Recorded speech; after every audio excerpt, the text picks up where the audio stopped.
RuneScape's item lending update was supposed to be the safest way to share items in the game's history. Instead, it became an easy way to scam players out of billions, made the game's richest players even richer, and left everyone else stuck renting gear instead of ever owning it. How did something so well-intentioned go so wrong? And why was it never removed? To understand why the item lending system was added to RuneScape, a bit of brief context is needed. At the end of 2007, right when the game was at the peak of its popularity, Jagex introduced two updates that decimated the game's population. First, they turned the Wilderness, the heart of the game's player versus player community, into a safe zone, where fighting players was no longer possible. Second, they removed free trade, so players could no longer give or trade items without strict limits. If you wanted to trade something, the other player had to offer items or gold of similar or equal value. Both updates were designed to cut down on bots and stop real-world trading, the practice of buying and selling in-game wealth for real money. Without the Wilderness and free trade, real-world trading became almost impossible, and botting lost much of its purpose. But these updates also destroyed some of RuneScape's best features. No more massive wars in the Wilderness, no more adrenaline rush from risking everything in a fight and winning, and no more sharing gifts with friends or receiving help from generous strangers. But I suppose it made scamming almost impossible, so that's nice. If only it didn't take removing the game's most popular features. We did it, Patrick! We saved the city! Jagex knew that players would be devastated and wanted to give them alternatives. Powerful revenants now roamed the Wilderness to replace the danger of player killers. You could fight others in the new Bounty Hunter minigame or continue warring with your clan in clan wars. None of these really scratched the same itch as the old Wilderness, but at least it was something. When it came to free trade though, there was nothing. No replacement, no workaround, and no way to help players who just wanted to share their items. The only exception to this was that the more quest points you had, the more unbalanced your trades could be, but only by a very small amount. For example, if you had 200 quest points or more, you were allowed to give an item up to 30,000 coins more valuable than whatever you got in return. In other words, you could generously help your friend afford maybe half of a rune plate body? And because this limit reset every 15 minutes, the most you could ever transfer was 120,000 GP per hour. It would be more than 6 months after free trade was removed before Jagex introduced any kind of solution for the players who missed it. Not only was it introduced way too late, it brought with it more issues than it solved. And trust me, it only gets crazier from here. But first, hear me out for just a minute. Imagine a game with AAA graphics, over 5 million active players, and enough content to keep you hooked forever. You've probably heard of it, maybe even played it, but now is the perfect time to jump in. It's today's sponsor, Raid Shadow Legends. I've been having a lot of fun with the campaign mode, but the later levels can be kind of tough. That's where having powerful heroes really makes a difference. New players can grab 2 epic heroes, Grizzled Jarl and Mausoleum Mage, by downloading with my link or QR code below. And whether you're new or returning, you can also get Leminisi the Gold-wing, just by logging in for 7 days between July 3rd and August 20th. Just make sure you start your login streak by July 31st. These heroes will be a big help in any game mode. One of my favorite factions in Raid is the Barbarians. They're all about brute strength, deep traditions, and unshakable loyalty to their clans. Their raw design and massive weapons really stand out too. My favorite is Tahanarak, mainly because her design is awesome. Elder Skarg looks like a guy you would not want to mess with, and Loki is of course iconic. Barbarians are super versatile, and if you're part of a clan, which you should be, they really shine at clan bosses. I actually started my own clan, which you should absolutely join. So click my link or scan the QR code to download Raid. You'll immediately get a huge starter pack with Grizzled Jarl, and you'll get Mausoleum Mage after reaching level 15. You can also pick from 5 promo codes for even more legendary heroes, all of which are on screen now. But keep in mind that you can only redeem one of them. I would personally choose Tahanarak because, again, awesome design. Thanks again to Raid Shadow Legends for sponsoring this video, and now let's get back to the story. On July 14th, 2008, item lending was added to RuneScape, a simple system designed to let you share items with your friends. It worked like this. The item's owner would use their item on the player they wanted to lend it to. An interface would pop up where they could choose how long to lend the item for, which at the time was up to 24 hours. After selecting the duration, the item would be transferred to the other player's inventory. When time was up, the owner could reclaim their item from any banker, or if they didn't want to wait, they could demand it back early. It was a simple system that on paper worked pretty well, but there were a few oversights that Jagex didn't account for.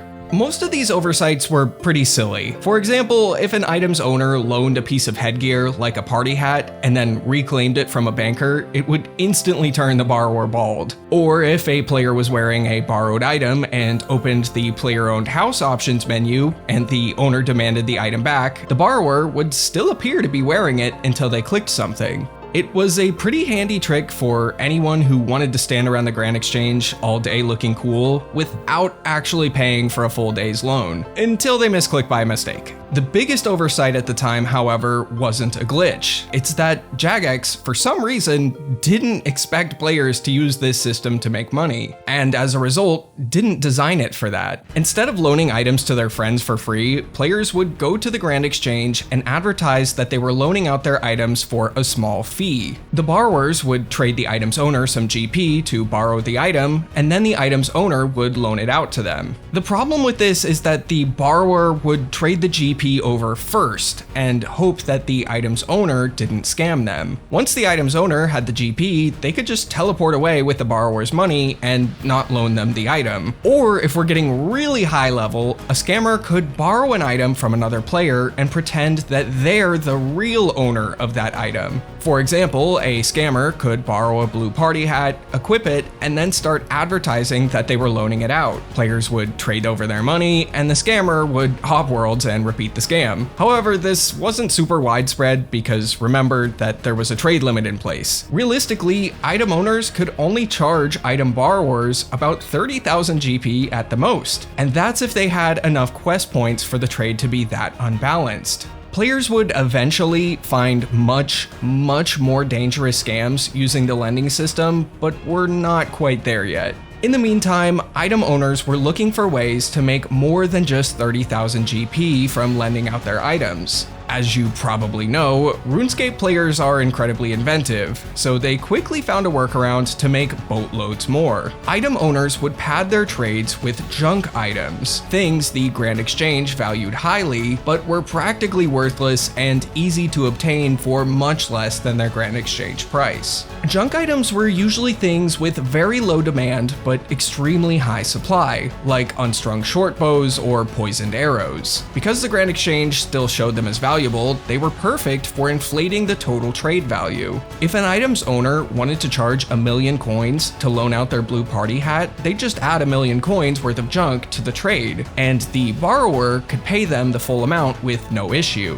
This all led to a problem that RuneScape had never seen before. The Grand Exchange, which was meant to be a marketplace for buying and selling, was now filled with players offering to rent out their gear instead. Jagex never intended for people to sit there spamming rental offers and making millions without ever risking or using their items. It created an obvious divide between the haves and the have-nots. The wealthiest players could generate unlimited passive income just by owning rare items, while everyone else was stuck paying rent and never getting the chance to own them at all. Instead of items flowing naturally through the economy, they were locked away in the hands of a few players who had no incentive to sell them. But this wasn't something Jagex could just fix overnight. It was an unintended consequence of the lending system being added to the game, so they had to embrace it. 2 weeks after lending was introduced to RuneScape, they would publish a news post that said this: "Over the last couple of weeks, many players have been using the item lending system to lend out items for profit. That's not really what we designed the system to achieve. It was intended to be a simple way for players to once again share objects with their friends. Since some players seem so keen to rent out their valuable items though, we've adjusted the system to let them do it safely. Now, instead of item owners using their items on the player they wanted to lend the item to, they would do it through the trade system. Every trade screen now had a little loan box. This way players could loan an item and exchange money for it all in one go.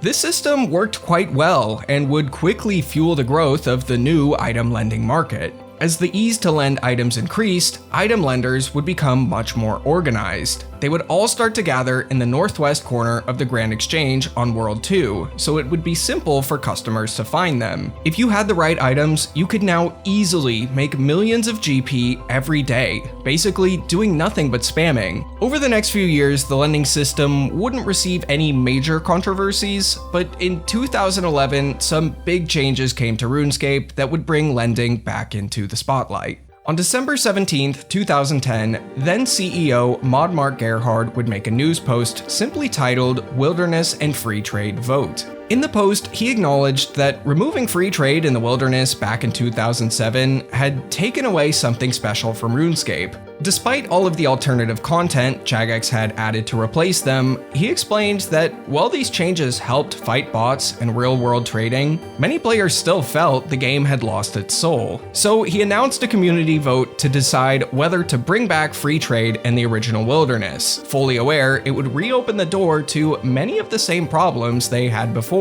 But this time, he felt that Jagex had the tools to tackle them properly. When the poll launched, more than 1.2 million players cast their votes within 24 hours, and the overwhelming majority said that they wanted the wilderness and free trade to return. Then, on February 1st, 2011, the changes went live. Both the wilderness and free trade were officially back in RuneScape. But what did these changes mean for the lending system? While it solved some problems, it also created plenty of new ones. Let's start with the good stuff first. Now you no longer had to pad your trades with junk items. That's about it. On to the bad stuff. In an interview Maud Ash did on the Sabecast, he mentioned that Jagex started to wonder what these item owners, who were making millions from lending out their items, were actually doing with all of the money that they had earned. Perhaps they used it to fund training their more expensive skills, or reinvested it into new items they could loan out. It was unfortunately, in most cases, neither of those. Maud Ash speculated that they were instead real-world trading the gold. So now, not only did RuneScape have a system where the wealthiest players could generate endless passive income just by owning rare items, but the gold they earned was also likely flowing straight into underground real-world trading markets. Items were still locked away in the hands of a few people who had no reason to sell them, and instead of circulating through the economy, they became tools to farm real money outside of the game. But I'd argue that that wasn't even the largest issue that the lending system caused after free trade in the wilderness returned. This is Bill. He's been lending out his blue party hat for a while now, and has made quite a bit of money doing so. But today is different. A player walks up to him and asks to borrow his party hat. Bill agrees, and the player pays him. After doing so, the player chats with Bill a little bit about what he plans to use the party hat for while he has it. It turns out he's filming a RuneScape music video, and asks if Bill would like to join. Bill has always wanted to be in one of those videos, and quickly agrees. The player says they need to film a scene in the wilderness, which should be a big red flag, but Bill is smart. He'll just bank all of his items, so if he dies in the wilderness, he won't lose anything. They head out to the wilderness, and the player asks Bill to attack him. Now when he does, Bill becomes Scold. If you attack someone in the wilderness unprovoked, you become Scold, meaning if you die, you lose all of the items you're carrying, instead of getting to keep the most valuable 3. But again, Bill brought nothing, so that doesn't matter. The two players fight each other for a while, and when Bill gets low on health, the other player does something tricky. He uses the blue party hat he borrowed on Bill, instantly returning the item to him. The player then kills Bill, and Bill's party hat drops to the ground, where the player can now steal it. It's a pretty clever scam, as I imagine most players didn't even know that you could return an item simply by using it on its owner. But this wasn't the only scam involving the lending system that players would discover. Now, I mentioned a moment ago that when you're Scold, if you die, everything on you drops to the ground. There is one exception to this. If you pray the protect item prayer, you get to keep your most valuable item, unless you currently have a lent item on you. If you die while Scold with a Bando's chestplate that you own and a bronze dagger that was loaned to you, you'll lose the chestplate and keep the dagger, as lent items, regardless of their value, are protected first on death. Again, this was something that players likely didn't know, and scammers would use all sorts of tactics to take advantage of this. This is definitely not the direction that Jagex hoped the lending system would go. What was supposed to be a simple feature to let friends borrow items from each other had become an absolute mess, filled with hoarders, scammers, and real-world traders. It was quietly ruining RuneScape, and most players had no idea. Fast forwarding to today, item lending in RuneScape 3 still exists, but it's a rarely used system today. These days, most of the best gear in the game is either degradable or can be augmented using the invention skill. Items that are augmented or degradable can't be lent. But what about rare items like party hats? Well, they're also lent out much less frequently. RuneScape 3 has a system where you can keepsake an item, meaning that no matter what gear you're actually wearing, your character can appear to be wearing the keepsaked item. Once an item is keepsaked, it can no longer be traded or lent, and most rare item owners have them keepsaked, so they can show off regardless of what skill they're training. The many issues item lending once caused on RuneScape didn't end because of any major update. They mostly just faded away on their own as the game evolved. Jumping over to old school RuneScape, it's unlikely that item lending will ever be added to this version of the game. Its developers have turned down the idea multiple times, and after watching this video, I think you can understand why. Check out the video on the right about R2 Pleasant. He was one of RuneScape's greatest merchants, and managed to turn the half jug of wine, a useless item, into the most expensive and desirable item in the game. And don't forget to download Raid Shadow Legends using my link to get 2 free epic champions.